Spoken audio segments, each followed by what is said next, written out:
Salvation of the world depends on me. Here is the statement that will one day take all arrogance away from every mind.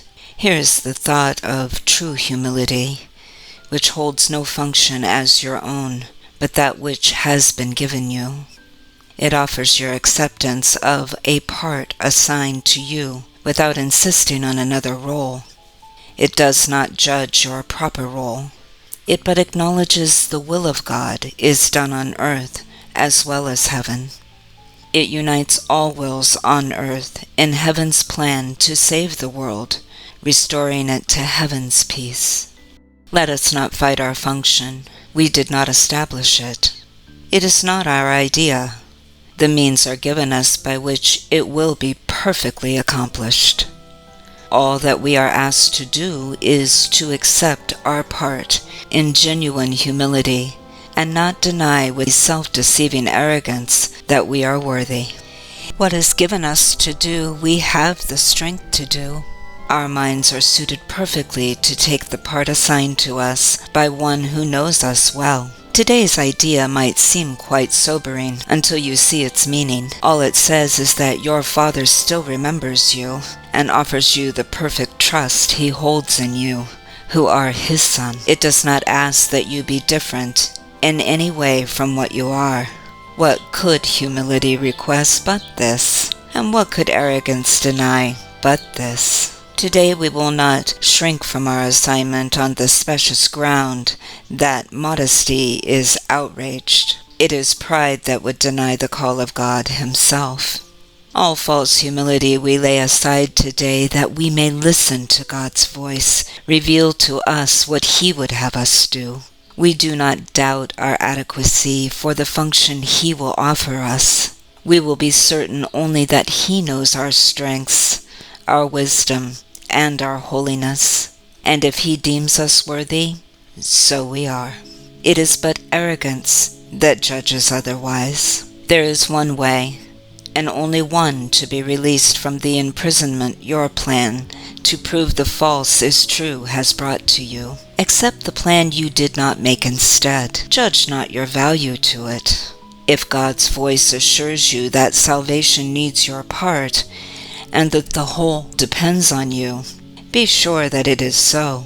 The arrogant must cling to words, afraid to go beyond them to experience which might affront their stance. Yet are the humble free to hear the voice which tells them that they are and what to do. Arrogance makes an image of yourself that is not real. It is this image which quails and retreats in terror, as the voice for God assures you that you have the strength, the wisdom, and the holiness to go beyond all images. You are not weak, as is the image of yourself. You are not ignorant and helpless. Sin cannot tarnish the truth in you, and misery can come not near the holy home of God. All this the voice of God relates to you, and as He speaks, the image trembles and seeks to attack the thread it does not know, sensing its basis crumble. Let it go. Salvation of the world depends on you, and not upon this little pile of dust. What can it tell the Holy Son of God? Why need He be concerned with it at all? So we find our peace. We will accept the function God has given us, for all illusions rest upon the weird belief that we can make another for ourselves. Our self-made roles are shifting, and they seem to change from mourner to ecstatic bliss of loved and loving. We can laugh or weep, and greet the day with welcome or with tears. Our very being seems to change as we experience 1,000 shifts in mood, and our emotions raise us high indeed, or dash us to the ground in hopelessness. Is this the Son of God? Could He create such instability and call it Son? He, who is changeless, shares His attributes with His creation.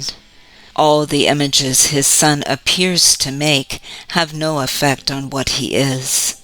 They blow across His mind like wind-swept leaves that form a patterning an instant, break apart to group again, and scamper off, or like mirages seen above a desert rising from the dust.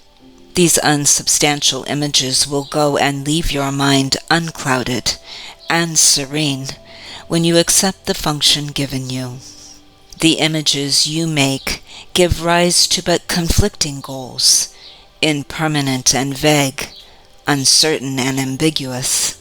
Who could be constant in his efforts or direct his energies and concentrated drive toward goals like these? The functions which the world esteems are so uncertain that they change 10 times an hour at their most secure.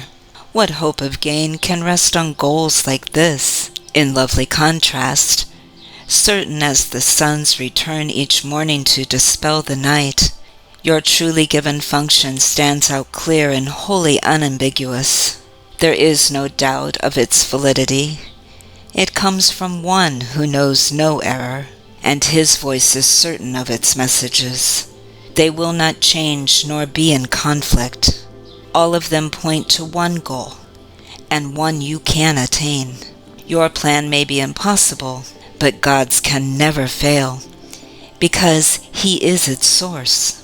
Do as His voice directs, and if it asks a thing of you that seems impossible, remember who it is that asks, and who would make denial. Then consider this. Which is more likely to be right? The voice that speaks for the Creator of all things, who knows all things exactly as they are, or a distorted image of yourself, confused, bewildered, inconsistent, and unsure of everything? Let not its voice direct you. Hear instead a certain voice, which tells you of a function given you by your Creator, who remembers you and urges that you now remember Him. His gentle voice is calling from the known to the unknowing. He would comfort you, although He knows no sorrow. He would make a restitution, though He is complete, a gift to you, although He knows that you have everything already.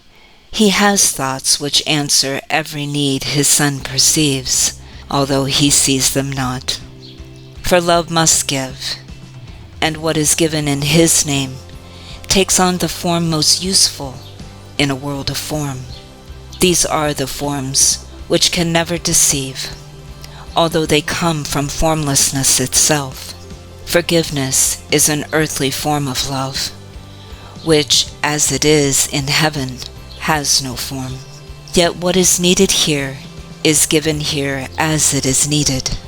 In this form, you can fulfill your function even here, although what love will mean to you when formlessness has been restored to you is greater still. Salvation of the world depends on you, who can forgive.